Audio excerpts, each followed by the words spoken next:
Hello my dears, welcome back to the Naval sir group of education. आपका स्वागत है। मैं नवल सर आपको आज नरेशन की सीरीज में डे 9 स्टार्ट करूंगा, जिसमें मैं आपको समझाऊंगा नरेशन इंटरोगेटिव कैसे बनाए जाते हैं। नरेशन की बेटा अगर अपन बात करें तो ये एसएससी के सभी एग्जाम में पूछा जाता है, जिसमें मोस्ट इंपोर्टेंट पार्ट अपन लेकर पढ़ते हैं इंटरोगेटिव। इंटरोगेटिव में जो दुविधा बनती है, इंटरोगेटिव में जिस तरीके से हमको क्वेश्चन करना पड़ता है, बाकी सारी चीजें हमें धीरे धीरे करके समझ में आ जाती है, लेकिन इंटरोगेटिव में कहीं ना कहीं हम फंसते हैं। तो कोशिश करेंगे कि देखते ही क्वेश्चन हम किस तरीके से करें और अच्छे से हम समझ कर चलते हैं। तो नरेशन में मैंने बाकी सारी चीजें आपको क्लास बाय डे वाइज के हिसाब से सारा फाउंडेशन बहुत अच्छे तरीके से समझा चुका हूँ। अब अपन नरेशन में अगर अपन बात करेंगे तो सबसे पहले 2 मिनट में आप इस बात को समझिएगा कि नरेशन किस तरीके से वर्क करते हैं। एक्चुअल में नरेशन का मतलब होता है किसी बात को कहना, और जब किसी बात को हम कहना चाहते हैं तो वो हम 2 तरीके से कह सकते हैं। या तो हम उस बात को डायरेक्ट कह सकते हैं, या फिर अपन उस बात को इनडायरेक्ट कह सकते हैं। यानी हम कह सकते हैं कि नरेशन के 2 भाग होते हैं, और नरेशन में जो 2 भाग होते हैं वो कौन कौन सा होता है, डायरेक्ट और इनडायरेक्ट। यानी हम किसी भी बात को 2 तरीके से कह सकते हैं, या तो हम डायरेक्ट कहेंगे या इनडायरेक्ट कहेंगे। अब नरेशन में हमने जब किसी बात को कहा डायरेक्ट कहें या इनडायरेक्ट कहें, तो फिर यहाँ पर जो डायरेक्ट है इसके 2 भाग होते हैं। एक होता है आरबी कॉमा इनवर्टेड कॉमा, और एक होता है RS comma inverted comma close. कैसे भी करके हमको आरबी और आरएस को एक करना होता है। जब अपन आरबी और आरएस को एक कर लेते हैं तो आंसर आता है हमारा इनडायरेक्ट।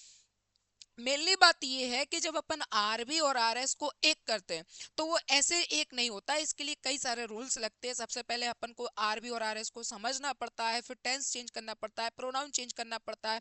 तो सारी चीजें इसके साथ में यूज होती है। टाइम चेंज करना पड़ता है, प्लेस चेंज करना पड़ता है। तो आरबी और आरएस को जब अपन एक करते हैं तो जो आंसर मिलता है वो बनता है हमारा इनडायरेक्ट। अब इसमें होता क्या है कि जब आरबी और आरएस जैसे सिंपल सेंटेंस में इंटेरोगेटिव है, इंपेरेटिव है, या इसके अलावा एक्सक्लेमेशन में भी रहता है, तो ये सारे रूल्स बन जाते हैं। तो इसी में ही अगर अपन आरबी और आरएस को एक करेंगे तो आज अपन समझेंगे कि इंटेरोगेटिव कैसे बनता है।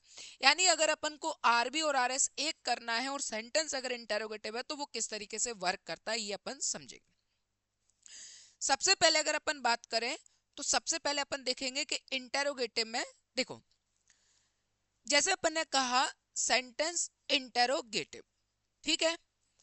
अब इंटेरोगेटिव अपन पढ़ेंगे तो इंट्रोगेटिव से पहले इस बात को समझो कि इंट्रोगेटिव कैसे होते हैं। इंट्रोगेटिव एक्चुअल 2 प्रकार के होते हैं।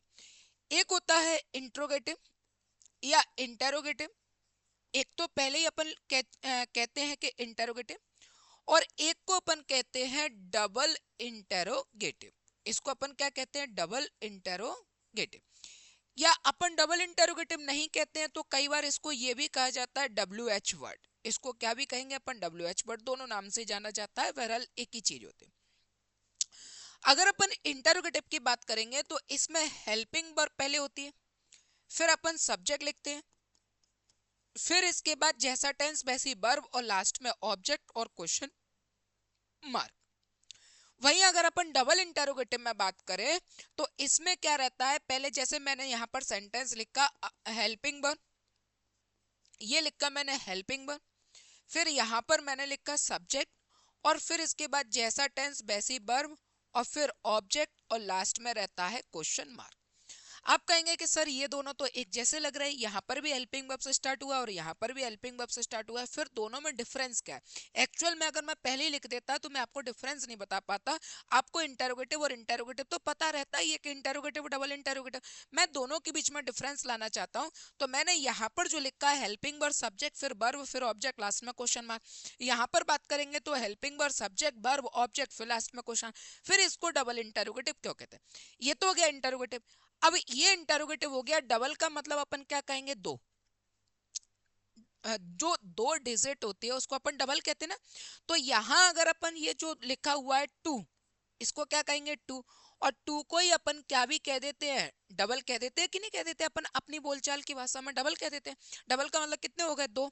तो मैंने कहा कि यहां से यहां तक ये क्या हो गया, इंट्रोगेटिव।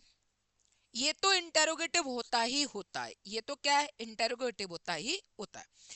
अब इस इंटेरोगेटिव के साथ में अगर अपन देखेंगे कि अगर आपको यहां पर डब्ल्यू एच वर्ड मिल जाए तो ये इंटेरोगेटिव, और ये जो डब्ल्यू एच वर्ड है ये हो गया हमारे पास इंटेरोगेटिव। तो ये हो गया एक और ये हो गया एक। अगर अपन एक और एक को मिला देंगे तो 2, और 2 को अपन इंग्लिश में 2 कहते हैं और 2 को ही अपन क्या कह देंगे, डबल। अब समझना इस बात को बिल्कुल प्योरली, बिल्कुल अच्छे से समझना। जब एक इंटरोगेटिव में अपन WH वर्ड और बढ़ा देते हैं तो एक और एक 2 हो जाते हैं, दोनों को मिलाकर अपन कहते हैं इसको इंटरोगेटिव। ये इंटरोगेटिव और ये WH वर्ड और मिल जाता है तो इसको अपन कहते हैं डबल इंटरोगेटिव। यानी अपन को ये भी सीखना है, इंटरोगेटिव भी सीखना है और यहाँ डबल इंटरोगेटिव भी सीखना है, और इसी को ही अपन कहते हैं WH वर्ड। ठीक है, तो यहाँ पहले अपन समझेंगे इंटरोगेटिव। चलिए, इंटरोगेटिव में अगर अपन बात करें तो सबसे पहले अपन देखेंगे ये लिखा अपन ने डायरेक्ट। अब डायरेक्ट की अगर अपन बात करें तो यहाँ अपन ने लिखा ही, ये लिखा अपन ने he said to me, comma inverted comma, फिर यहां लिखेंगे अपन हेल्पिंग वर्ब, फिर इसके बाद में सब्जेक्ट, और फिर इसके बाद में वर्ब, और लास्ट में ये लिखा अपन ने ऑब्जेक्ट।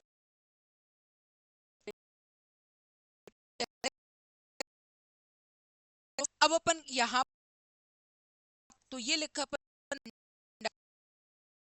अपन लिखेंगे ही, यहां जो सेड लिखा हुआ इस सेड टू की जगह पर अपन लिखेंगे आस्क्ड। ठीक है, यहां पर क्या लिखेंगे, आस्क्ड। एक बात, आस्क आपको यहां पर मिलेगा इंटेरोगेटेड, इंटेरोगेटेड, या आपको यहां पर मिलेगा इंक्वायर्ड, या आपको यहां पर मिल सकता है क्वेश्चन। क्वेश्चन का थर्ड फॉर्म, यानी पूरी की पूरी थर्ड फॉर्म में रहेगा। यहां अगर अपन इसकी बात करेंगे तो ये आपको 90% तक ये मानकर चलना मिलेगा ही मिलेगा, और इन तीनों की बात करेंगे तो ये आपको 10% मिल जाएगा। अब इसके बाद ऑब्जेक्ट जो भी होगा, मी की जगह पर मी, ये लिखा अपन ने मी प्लस। अब बात बढ़ेगी अपनी आगे। अब यहाँ पर एक की जगह ही, सेट टू की जगह ये 4 वर्ड आ गए, आस्क्ड आ गया, इंटरोगेटेड आ गया, इंक्वायर्ड आ गया और क्वेश्चन आ गया। तीनों चारों की चारों थर्ड फॉर्म में रहते हैं। ठीक है, और ऑब्जेक्ट होगा वो यहाँ पर आ गया। अब यहाँ से स्टार्ट होगा सेंटेंस, यहाँ से जो सेंटेंस स्टार्ट होगा तो ये कॉमा इन्वर्टेड कॉमा, तो अपन देखेंगे कि कॉमा इन्वर्टेड कॉमा की जगह यहाँ पर या तो इफ का प्रयोग करते हैं या फिर अपन वेदर का प्रयोग करते हैं। ठीक है, इफ का प्रयोग अपन नॉर्मली करते हैं, सभी सेंटेंस में अपन यूज कर सकते हैं, लेकिन अगर सेंटेंस में आपको यहां पर इफ नॉट मिल जाए, if not, mostly if not मिल जाए तो अपन वेदर का प्रयोग करें, वरना 99% तक तो इफ चलेगा, कोई दिक्कत नहीं है। अगर इफ नॉट सेंटेंस में मिला हो तो आप वेदर का यूज कर सकते हो, बहरहाल 99% तक आपका इफ चलेगा। तो यहां पर मैंने दोनों वर्ड लिख दिए, इफ लिख दिया और यहां पर मैंने इसको वेदर भी लिख दिया। अब ये आ गया प्लस। अब यहां जो सेंटेंस है ये कैसा है, इंटरोगेटिव, ये लिखा अपन है इंटरोगेटिव। इस इंटरोगेटिव सेंटेंस को अपन कैसा बना देंगे, सिंपल। इंटरोगेटिव सेंटेंस को क्या बनाएंगे, सिंपल। और जब अपन सिंपल बनाएंगे तो पहले लिखेंगे सब्जेक्ट, फिर हेल्पिंग वर्ब, फिर इसके बाद में यहाँ पर लिखेंगे अपन वर्ब, और इसके बाद में ये हो गया अपने पास ऑब्जेक्ट। यानी जो इंटरोगेटिव क्वेश्चन होता है उसको अपन बना देते हैं सिंपल। अब देखते हैं अपन क्वेश्चन। सबसे पहले मैंने लिखा he said to me, comma inverted comma. ठीक है, ये लिखा आर यू और ये happy, inverted comma question mark, inverted comma close. बाकी की सारी चीजें अपन ऑलरेडी पढ़ चुके हैं कि ना प्रोनाउन कैसे चेंज होगा, टेंस कैसे चेंज होगा, ये सारी चीजें अपन प्रीवियस क्लास में भी पढ़ चुके हैं। तो यहाँ पर अपन ने लिखा ही, सेड टू की जगह पर क्या लिख देंगे, आस्क्ड, फिर इसके बाद मी। अच्छा, सेंटेंस में यहाँ पर इफ नॉट नहीं है तो कॉमा इन्वर्टेड कॉमा की जगह क्या आ जाएगा, इफ। अब यहाँ पर इस ये सेंटेंस जो है वो इंटरोगेटिव है, इसको अपन कैसा बनाएंगे, सिंपल। सिंपल बनाएंगे, पहले क्या चाहिए, सब्जेक्ट, तो यू को अपन मी से बदलेंगे, मी की जगह पर क्या आ जाएगा, आई। रिपोर्टिंग वर्ब में अगर यू दिया है, सॉरी रिपोर्टेड स्पीच में अगर यू दिया है तो वो रिपोर्टिंग वर्ब के ऑब्जेक्ट से चेंज होगा। रिपोर्टिंग वर्ब का ऑब्जेक्ट कौन है, मी, तो यू को अपन मी से चेंज करेंगे, क्या आ जाएगा, आई। अब यहाँ पर लिखा है इजएमआर, इजएमआर का क्या बनता है, वॉज वर्ब, तो आई के साथ वॉज और ऑब्जेक्ट में क्या हो जाएगा अपने लिए, हैप्पी। ये बन गया आपका sentence. He said to me, "Are you happy?" He asked me, उसने मुझसे पूछा क्या तुम खुश हो क्या। अब इसको पास्ट में ले जाएंगे तो क्या कहेंगे, उसने मुझसे पूछा था क्या तुम खुश थे। तो यहाँ पर सेंटेंस इंटरोगेटिव को अपन किस में बदल देते हैं, पॉजिटिव में। ठीक है, चलिए एक सेंटेंस जैसे मैंने यहाँ पर और लिखा, इसको और समझना। जैसे लिखा he said to me, comma inverted comma, have you eaten, और ये अपन ने लिखा food, and last one question mark. तो यहाँ पर अपन क्या लिखेंगे, ही सेट की जगह पर क्या जाएगा, ask me, comma inverted comma की जगह इफ, यू को मी से बदलेंगे क्या हो जाएगा आई। मान लो अगर यहाँ पर हर होता तो आप इसे किस में चेंज करते, सी में। अगर यहाँ पर हिम होता तो आप यहाँ पर क्या लिखते, ही। ठीक है। फिर इसके बाद यू हैव लिखा है, हैव का क्या हो जाएगा हेड, दोनों के साथ में थर्ड फॉर्म, और लास्ट में क्या आ जाएगा क्वेश्चन, वो सॉरी ऑब्जेक्ट। ऑब्जेक्ट क्या है, फूड। तो यहाँ पर फर्स्ट इंटरोगेटिव इस तरीके से आपको समझ में आया होगा। ठीक है। कोई भी डाउट रहे तो आप कमेंट जरूर करना, और किसी भी तरीके से अगर क्वेश्चन जो है और जो मैंने समझा है वो अगर आपको हेल्पफुल लगता है तो अप्रिशिएट करने के लिए भी थोड़ा बहुत कुछ कमेंट करना। चलिए अब अपन देखते हैं डबल इंटरोगेटिव। डबल इंटरोगेटिव, पहली बात तो इंटरोगेटिव तो उतना ही रहेगा, डबल इंटरोगेटिव में केवल क्या बढ़ जाएगा, डब्ल्यू एच वर्ड। तो यहाँ पर अपन देखेंगे कि जैसे मैंने ये लिखा डायरेक्ट, अब अगर मैं डायरेक्ट सेंटेंस मैंने लिखा तो ये लिखा अपन ने ही, फिर इसके बाद से to me, comma inverted comma की जगह, कॉमा इन्वर्टेड कॉमा की जगह अपन सेंटेंस के आगे लिखेंगे डब्ल्यू एच वर्ड, फिर हेल्पिंग वर्ब, फिर अपन ने लिखा सब्जेक्ट, फिर इसके बाद वर्ब और ऑब्जेक्ट, एंड लास्ट में question mark inverted comma close. अब अच्छे से समझना, यहाँ पर अब अपन क्या बनाएंगे, इनडायरेक्ट। इनडायरेक्ट बनाएंगे तो चीजें सब कुछ वही की वही रहेंगे, ही की जगह ही, सेट टू की जगह क्या आ जाएगा, आस्क्ड। ठीक। फिर यहाँ पर क्या लिखोगे, इंटेरोगेटेड, सब कुछ वही है पहले वाले की, तो इंटरोगेटिव। या अपन यहाँ पर क्या लिखेंगे, इंक्वायर्ड, या अपन क्या भी लिख सकते हैं, क्वेश्चन। और ये सब चीजें आपको किस में मिलेंगी, जब आप प्रैक्टिस करोगे तो जाना से आना मिल जाएगी। ठीक है। अब इसके बाद देखेंगे अपन और आगे, यहाँ डब्ल्यू एच वर्ड है, और इसके बाद अगर अपन इसमें देखेंगे तो ये पूरा का पूरा इंटरोगेटेड है या इंटरोगेटिव हैगा कि नहीं। अब हमें अच्छे से पता है इंटरोगेटिव तो हमने ऑलरेडी पहले ही समझा है कि इंटरोगेटिव का अपन इनडायरेक्ट बनाते हैं तो सिंपल कर देते हैं। तो डब्ल्यू एच वर्ड का क्या मतलब, तो सीधे सीधे सी समझना, डब्ल्यू एच वर्ड आया है लेकिन इसका कोई मतलब नहीं रह जाता। जो भी डब्ल्यू एच वर्ड लिखा हो ना उसे कॉमा इन्वर्टेड कॉमा की जगह लिख देना, और ये रहा सेंटेंस। यानी अपन देखेंगे कि कॉमा इन्वर्टेड कॉमा की जगह ऑलरेडी क्या आ जाता है, W H word. W H but जैसा भी होता है वैसा का वैसा आ जाता है, मतलब कोई फर्क नहीं पड़ता। और आगे का जो सेंटेंस रहेगा वो बिल्कुल वैसा ही रहेगा। अब ये वाला जो सेंटेंस है ये क्या रहेगा, सिंपल रहेगा। सिंपल रहेगा तो सबसे पहले क्या चाहिए, सब्जेक्ट, फिर क्या लिखोगे, हेल्पिंग वर्ब, फिर इसके बाद वर्ब, और इसके बाद क्या जाएगा, ऑब्जेक्ट, बस बन गया। लास्ट में इंटरोगेटिव, जब इनडायरेक्ट से इनडायरेक्ट जब अपन बनाते हैं तो क्वेश्चन मार्क नहीं लगाते, इस बात का विशेष कर ध्यान रखना। कोई दिक्कत, अगर पूरे स्ट्रक्चर को पहले वाले स्ट्रक्चर से मैच किया जाए तो सिर्फ इतना इतना चीज को देख लेना कि डब्ल्यू एच वर्ड बढ़ा, और डब्ल्यू एच वर्ड जो बढ़ा उससे कोई फायदा नहीं हुआ है, केवल इन्वर्टेड कॉमा की जगह डब्ल्यू एच वर्ड जैसा का जैसा आ गया। फर्स्ट इंटरोगेटिव में यहाँ कॉमा इन्वर्टेड कॉमा की जगह इफ या वेदर आ जाता है, और डबल इंटरोगेटिव में यानी डब्ल्यू एच वर्ड हो या डबल इंटरोगेटिव एक ही बात होती है, उसमें अपन डब्ल्यू एच वर्ड जो भी आया वो वैसा का वैसा यही रह जाता है, बाकी सब कुछ सेम रहता है पहले वाले की तरह। यानी केवल हमें फोकस रखना था डब्ल्यू एच वर्ड पर। ठीक है। चलिए इसके बाद जैसे मैंने यहां पर पहला क्वेश्चन लिखा, he said to me, comma inverted comma, where are you, where are you going, ये लिखा बेटा गोइंग, और ये लिखा अपन ने today, and last one question mark inverted comma close. अगर मैंने यहां पर लिखा ही, अब सेड टू की जगह मुझे किसका प्रयोग करना है, आस्क, फिर मी की जगह मी, कॉमा इन्वर्टेड कॉमा की जगह क्या, तो अब मैं कहूं कि मैं यहां से इसको कट कर दूं। अब जैसे ही मैं इसको यहां से यहां तक का कट करूंगा तो आपको अच्छे से पता है कि ये जो बचा हुआ पोर्शन है ये क्या है, इंटेरोगेटिव। ये क्या है, इंटेरोगेटिव। अब ये इंटेरोगेटिव है तो ये अपना कैसा बनेगा, सिंपल बनेगा। सिंपल बनेगा तो आपको यहाँ पर पहले सब्जेक्ट चाहिए, तो यू को अपन मी से बदलेंगे क्या हो जाएगा, आई। इज एम आर का क्या हो जाएगा, was were, I was going. फिर इसके बाद टुडे लिखा है तो टुडे का टाइम प्लेस में टाइम चेंज में मैंने क्या बताया था, टुडे का क्या हो जाता है, दैट डे, ये बन गया। यानी केवल इतना फर्क आया है कि यहाँ पर डब्ल्यू एच वर्ड बढ़ने से, और जो डब्ल्यू एच वर्ड बढ़ा है वो कॉमा इन्वर्टेड कॉमा की जगह पर आ जाता, और इससे कोई फायदा नहीं हुआ। ठीक है। तो इंटरोगेटिव और डबल इंटरोगेटिव दोनों चीजें अच्छे से समझ में आई हो तो बेटा कमेंट करके जरूर बताना। और वीडियो किसी भी तरीके से आपको हेल्पफुल लग रही है, या ऐसे बच्चे जिनको इंग्लिश में डर लगता है उनको बहुत अच्छे से समझ में आ रही है, तो बेटा लाइक जरूर करना। लाइक के साथ में कमेंट भी करना, चाहे अप्रिशिएट के लिए करो और चाहे आप ये मानकर चलना कि किसी भी तरीके से अगर आपको डाउट है तो वो भी आप कर सकते हो। ठीक है। चलिए अब बात करेंगे अपन एग्जाम के हिसाब से। एग्जाम के हिसाब से आपको एग्जाम देने के लिए जाना है। अब एग्जाम में क्वेश्चन आएगा तो एग्जाम में आपको क्वेश्चन कैसे पकड़ना है, ठीक है, इस बात को समझना। पहले तो तसल्ली से क्वेश्चन को देखना। जब क्वेश्चन को देखोगे तो पहले दिमाग में ये चलना चाहिए कि इंटरोगेटिव आ गया, लास्ट में क्या देखोगे, क्वेश्चन मार्क लगा है तो इंटरोगेटिव, ठीक है। मैं इसको हटा देता हूँ थोड़ी देर के लिए। सबसे पहले आपको मिला क्वेश्चन मार्क। क्वेश्चन मार्क से आपको दो चीजें समझ में आ गई कि यार क्वेश्चन क्या हो गया, इंटरोगेटिव हो गया। अब आपको ये देखना है कि इंटरोगेटिव हो गया ये कौन सा है, फर्स्ट इंटरोगेटिव है या WH वर्ड वाला इंटरोगेटिव है, ठीक है।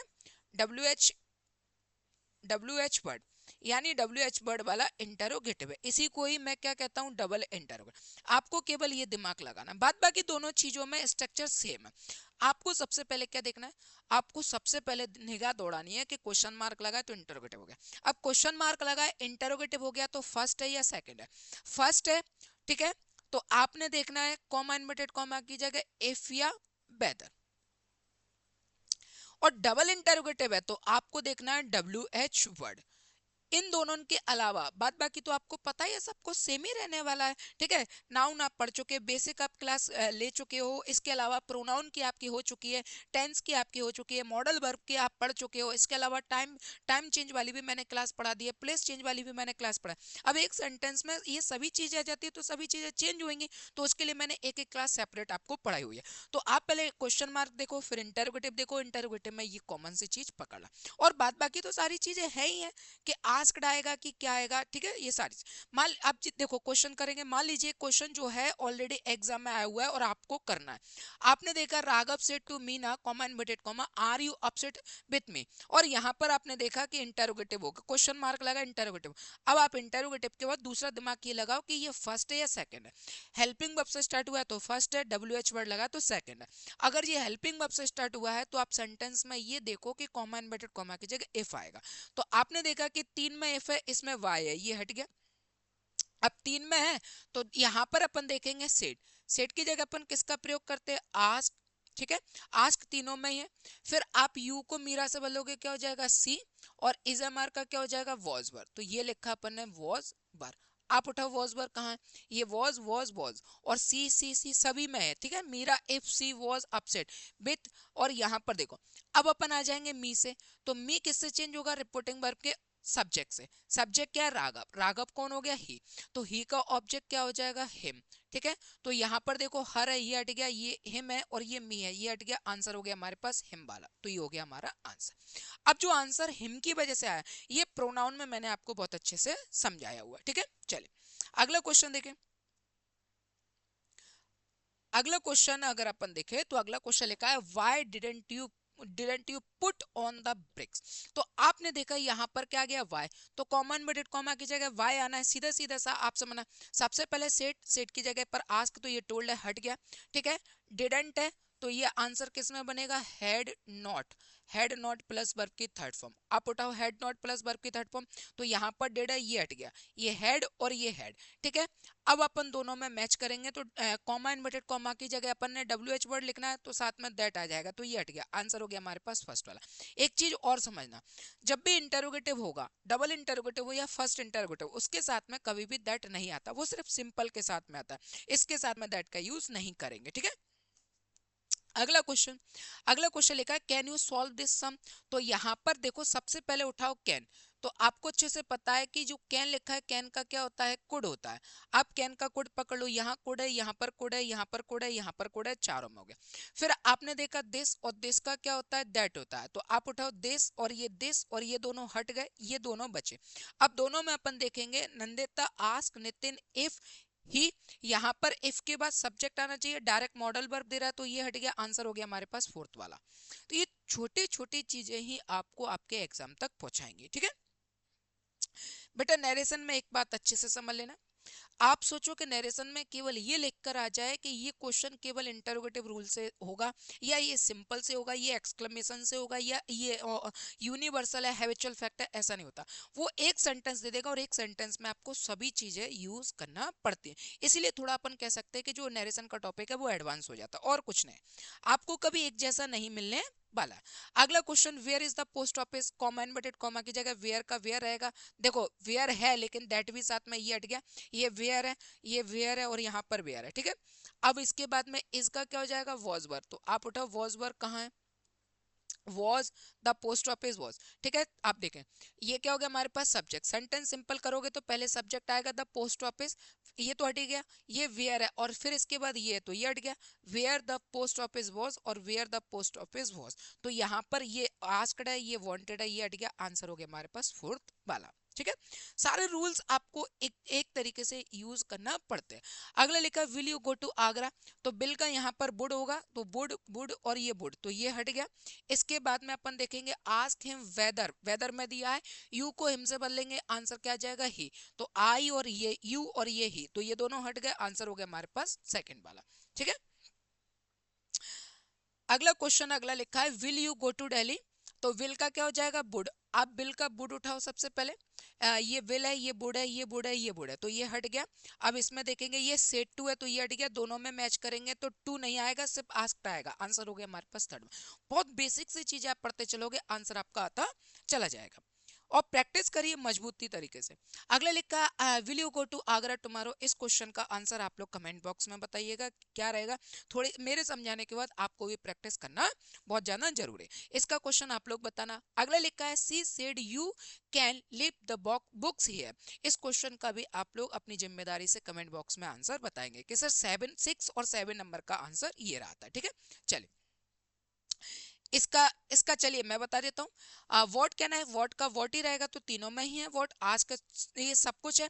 सबसे अच्छा पता है क्या लगता है, सबसे अच्छा लगता है कि चारों क्वेश्चन को मैच कर लो, चारों क्वेश्चन में मैच करोगे तो ये वेदर आ गया, हट गया, यहाँ तक वॉट वॉट वॉट सी, और ये कैन है, कैन नहीं होगा कुड होगा, और ये कैन नहीं होगा कुड होगा, तो आंसर आ गया हमारे पास 8 पर। बहुत सिंपल है बेटा, अगर आप सभी रूल्स एक एक करके पढ़े हुए हो तो क्वेश्चन आपको कैसा भी फेंक दे, जिसमें मान के चलो सभी कुछ चेंज हो रहा हो तो भी आप चेंज करते हुए चले जाओगे। आई होप कि आपको ये जो क्लास है वो बहुत अच्छे से हेल्पफुल रही होगी, बहुत अच्छे से समझ में आई होगी। तो इसी तरीके से आपका जो सपोर्ट है मुझे मिल रहा है, उसी तरीके से सपोर्ट बढ़ाते रहिए, एसएससी एस्पिरेंट के साथ में इसको शेयर करिए, लाइक करिए, कमेंट करिए, क्योंकि आपका एक लाइक और एक कमेंट मुझे मोटिवेशन देगा और मैं और ज्यादा अच्छे से बेहतर करके आपको क्लास लाकर दे सकता हूँ, ठीक है। चलिए नमस्कार, जय हिंद।